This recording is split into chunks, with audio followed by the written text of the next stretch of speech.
పీకుతే ఏం పీకుతారా? ఎరా ఎర్రి పప్ప,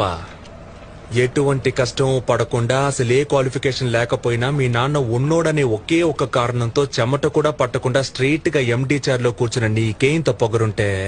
అమ్మ నాన్న తిప్పలపడి స్కూల్ ఫీజు కడితే ఎల్కేజీ నుంచి 10th క్లాస్ వరకు కష్టపడి చదివి పాస్ అయ్యి ఇంటర్లో ఈజీగా ఉన్న గ్రూప్లన్నీ వదిలేసి ఎంపీసీ చదివితేనే ఇంజనీర్ అవ్వగలమని చెప్తే కష్టమైన అదే గ్రూప్ సెలెక్ట్ చేసుకుని ఫిజిక్స్ కి ఒక ట్యూషన్, కెమిస్ట్రీకి ఒక ట్యూషన్, మ్యాథ్స్ కి ఒక ట్యూషన్ అని రోడ్లు పట్టుకు తిరిగి ఆ ఫీజు కట్టాలి ఈ ఫీజు కట్టాలని అమ్మా నాన్నల్ని హింస పెట్టి బోర్డ్ ఎగ్జామ్ లో పాస్ అవడానికి ఫ్లాస్క్ లో టీ పెట్టుకుని రాత్రంతా చదివి అలారం పెట్టుకుని పొద్దున్నే లేచి మళ్లీ చదివి తీరా పాస్ అయ్యాక ఎంసెట్ లో ర్యాంక్ రాకపోతే లాంగ్ టర్మ్ కోచింగ్ తీసుకుని అప్పటికీ సరైన ర్యాంక్ రాక అమ్మ నగలు తాకట్టు పెట్టి మేనేజ్మెంట్ కోటాలో సీట్ సంపాదించి తెలుగు మీడియం నుంచి వచ్చిన నాకు ఇంగ్లీష్ అర్థం కాక ఫస్ట్ ఇయర్ నుంచి 4th ఇయర్ దాకా ఉన్న అరియర్స్ అన్ని 4th ఇయర్ లో ఒకేసారి క్లియర్ చేసి ఈ సొసైటీలోకి వస్తే ఈ జనమంతా నన్ను ఉద్యోగం లేని ఎదవా అని నీచంగా మాట్లాడుతున్నా లెక్క చేయక ఉద్యోగం కోసం ఆ ఆఫీసు ఈ ఆఫీసు అని పిచ్చి కుక్కల 4 ఏళ్లుగా తిరుగుతున్న నన్ను ఎందుకు పనికిరావు తిండి